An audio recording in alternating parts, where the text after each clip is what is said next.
Hey guys! So today is going to be kind of a rough video, kind of an emotional video. I just really wanted to get it out there, why I've really been gone and why because I get these questions and I'm going to try to touch my hair this whole video. Oh my god, I'm going to try not to. Um, but I get a lot of questions. Are you coming back? Where are you? And I'm going to try to discuss to the best of my ability what the hell has been happening. I'm not going to go into everything, and I'm not going to say names.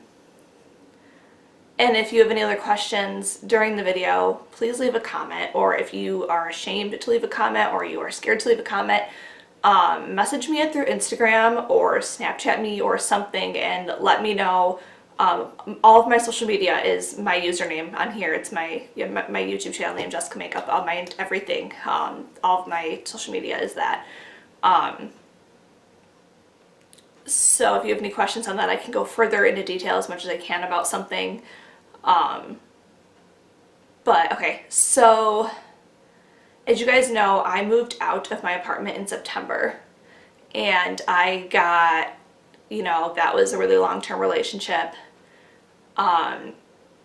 that kind of fell apart. So I got wrapped up in a relationship with this guy, and it's not a secret, there were pictures of us on Instagram, which I have since taken down.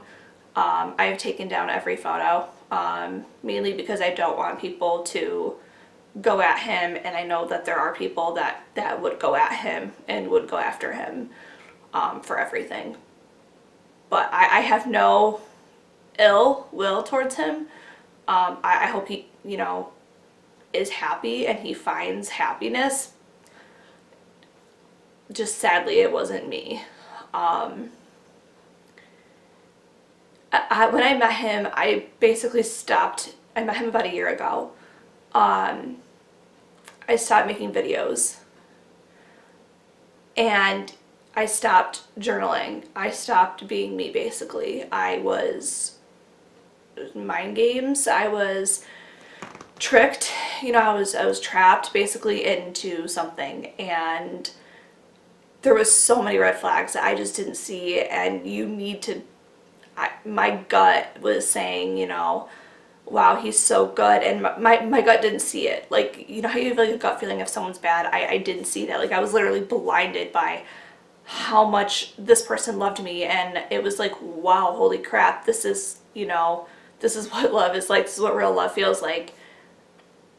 No, that's not what real love feels like. Real love is not one-sided, and that's what it was. It was one-sided, and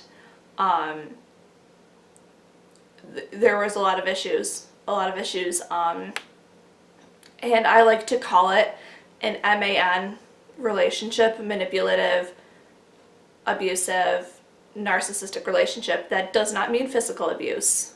That means mental abuse for me. It was mainly mental. I didn't really know what narcissism was until someone told me that, you're being manipulated. And you go from being such a happy person and just such a positive, loving, inspiring person, and you think of yourself and you think of what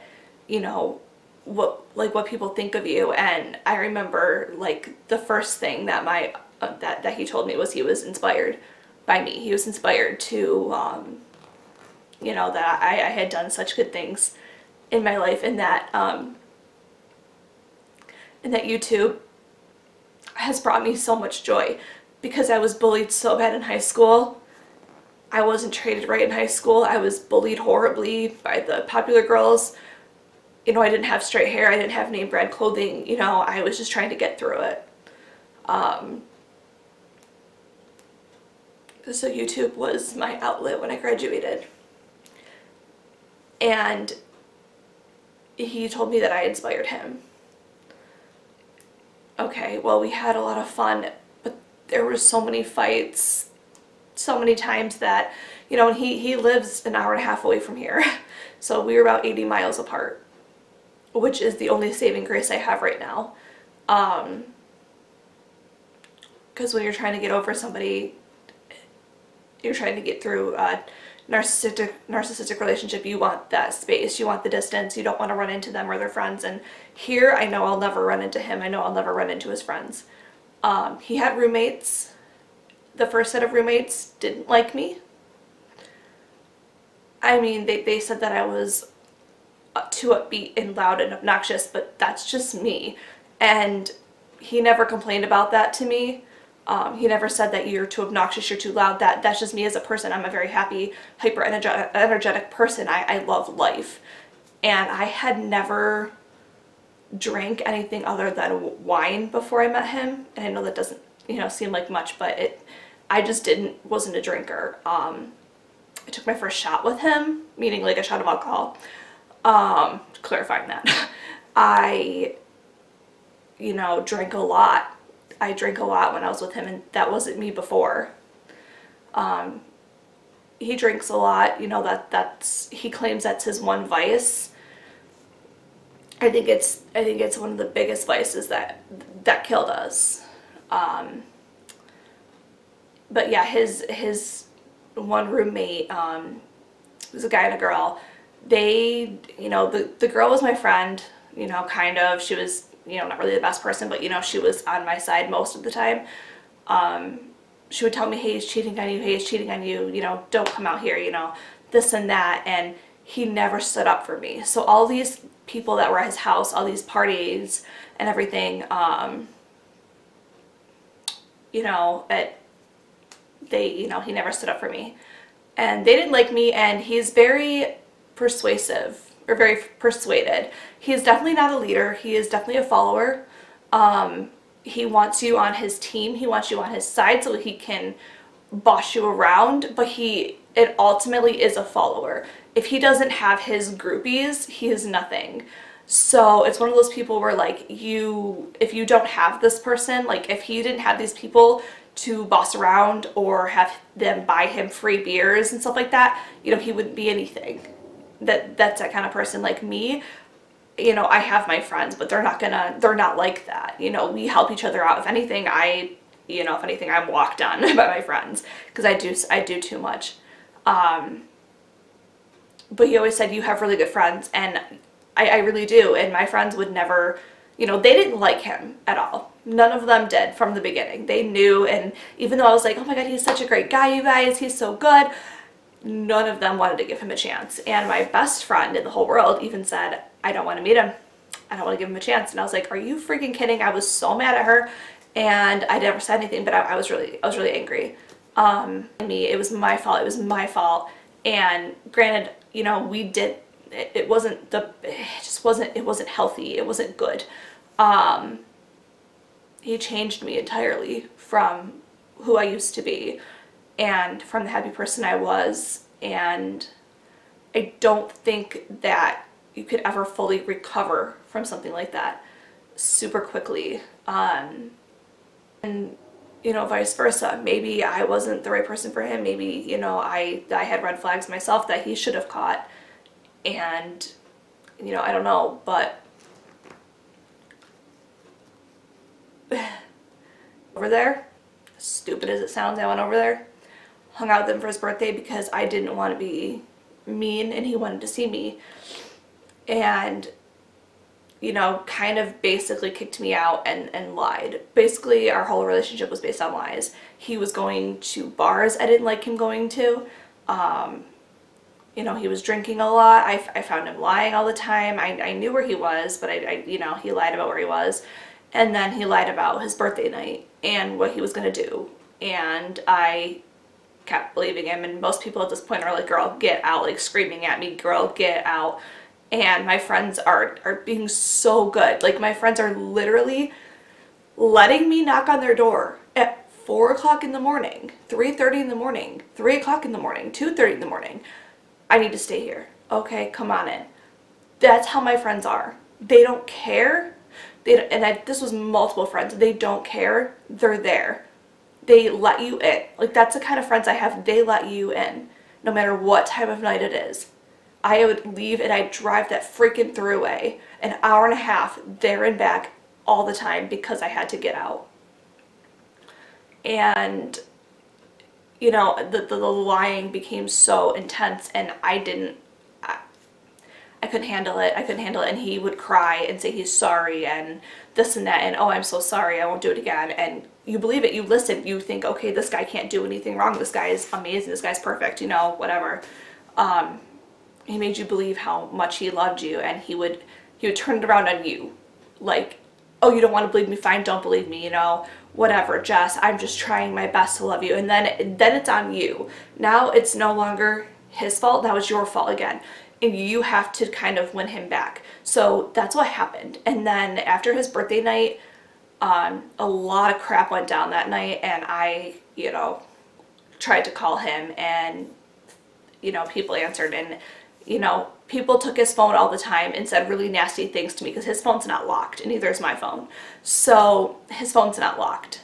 And people would say nasty things to me on Snapchat, through text message, through anything. They were nasty to me.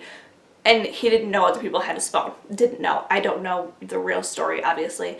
But he said people had his phone. So I would get these really horrible text messages and everything. And then he'd be like, I'm sorry, someone had my phone. You're not going to yell at them for what they said to me? You know who had your phone. You're not going to yell at them? Like, you're not going to get mad at them? No, he continues to allow these people into his home. He continues because he doesn't want to lose his followers. He does not want to lose his friends. And they're not real friends. People that act like that and treat the person you love like that, they're not your real friends. They never will be. You know, they won't. And then, you know, the entire month of February, I went, I think, 3 weeks not seeing him. And then he'd be like, I miss you so much. He would, you know, FaceTime me. He would call me. He would text me, and he'll text you things that are like, I love you, I miss you, you're my whole world, or whatever. And then when he goes to call you, it's a completely different story. And like, it's like he never said that. So you go out there, you see him, you spend time with him. He doesn't really want you. You know what? I changed my mind. I don't want you. Okay, so you drive home again crying because that's what you just believed. This person made you believe they wanted you back. They wanted to be in your life, and they wanted to love you. They wanted to love you the right way. So you keep going out there because you think that they changed. And they didn't. They didn't change their mind. And then they call you up again 2 days later. I'm so sorry. You know, I really love you.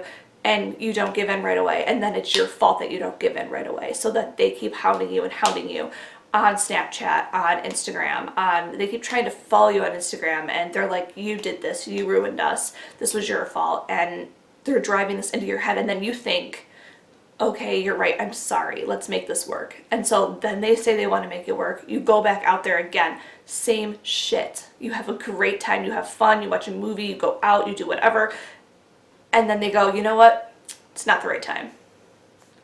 They play you. It is a playful thing to them. It's so they can feel like they're in control. And you're not in control anymore. And you get completely wiped out. And, you know, my goal was to just go 24 hours without talking to him. That was my goal. And it never ended up working because I wouldn't text him, and then he'd say something, and then of course I respond because God knows I'm an idiot. And you just, you respond, and it puts you in a really deep, dark, depressive hole. And throughout this whole time, and, you know, that thing that, you know, that really big thing that happened, I didn't have a job. I left icing in December, and I basically worked part-time at New York & Company, and I'm starting a new job, a full-time job, which you'll see in a different video coming up. I'm starting a new job on Tuesday, so on the 19th. So like, I've gone so long not really working. So the only thing I have is a part-time job at New York & Company where I'm not getting a lot of hours, and that's the only distraction I have.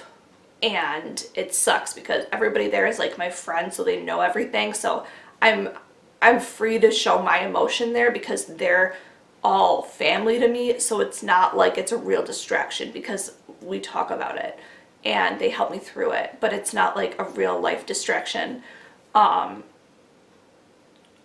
So I laid in bed most of the time and I didn't get up. And there was a point in the beginning of February that I didn't get up for 3 days. I didn't eat or drink, and I just laid there. Deep, dark hole. I just laid there. And my mom would come in every day, and she would say something to me, and I don't even remember what she would say. But people would come in every day. My brother would come in every day, and then they told me that on, I forgot what day it was, I want to say it's the 7th, but they told me that my grandpa died. And then they came back in and said, hey, your niece was born. Okay, wow. So within an hour of each other, a lot of stuff happened. That day I got up, on the 3rd day I got up, and I went and met my niece. I went and met her. And she wasn't even like 12 hours old yet. She wasn't even 8 hours old. She was 8 hours old. She wasn't 12 hours old yet. And I hugged her. I loved her. And I get to hold her. And that's what got me up. Now, since then, that whole month, the whole month of February, it was basically playing. It was play. He would play me horribly. And I fell for it every single time. But they don't love you. They just want to keep you there because they don't want to be alone. And, yeah, it wasn't easy. It's not easy. It's never going to be easy, I don't think. Over it, get over it. It's a guy. There's a million fish in the sea. You can get over relationships, no problem, right? Like, you can get over a problem, but like you can get over relationships. It is hard to leave a narcissist. It is hard to leave somebody that has manipulated you into thinking that you need them, and to thinking that they actually love you. It's hard because once it's in your head that that person loves you, you don't want to believe anything else. You believe that they do care and that they can change. And a person like that is not going to change. They're never going to stop drinking. They're never going to stop lying. They're never going to stop seeing other girls. They're never going to stop talking to other girls or other guys. You know, either way, you know, girls can be horrible people too. If you have been going through this, talk to someone.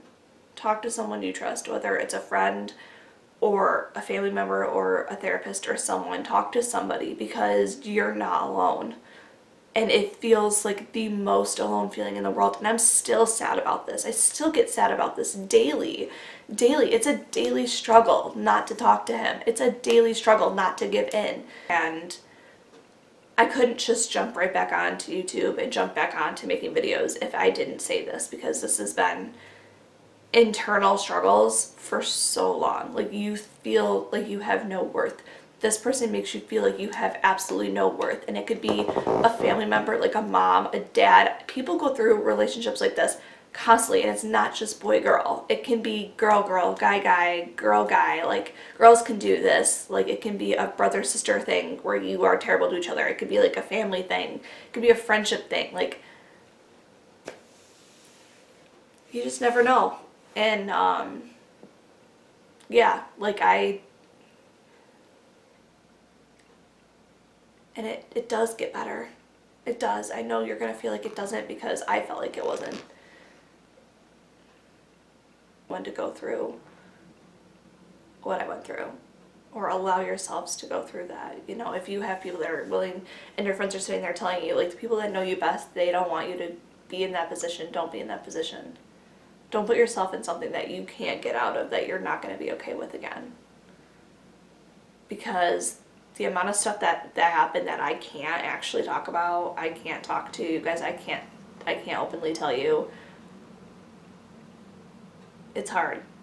It's hard to go through it. And you can't go through it alone. So, you know, a lot of things I wish I didn't do. Give me what I thought I deserved.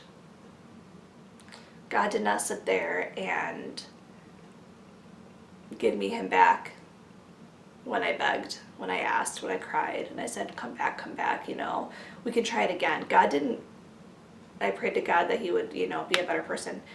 God didn't give me that because God knew that wasn't going to happen. And he knew I deserved better. So God didn't listen to me on that because he was like, you're an idiot. Like, that's not what I want for you. And religious or not, don't settle for anything less than what you deserve. Even if you think that it's your fault, it's not your fault. It's usually never your fault. If someone sits here and tells you it's your fault and you know it's not, and hold that to you. Don't let them ever convince you it's your fault. I love you guys so much. And I don't know if this helped or anything, but that's why I haven't been on here. And I do plan on getting back full swing, doing videos once a week. Starting in April, I want to do a video at least once a week. That is my goal again, to get back into doing stuff that I love. Because I'll have a job. So, thanks guys. And leave any questions or comments that you have. And I will talk to you later.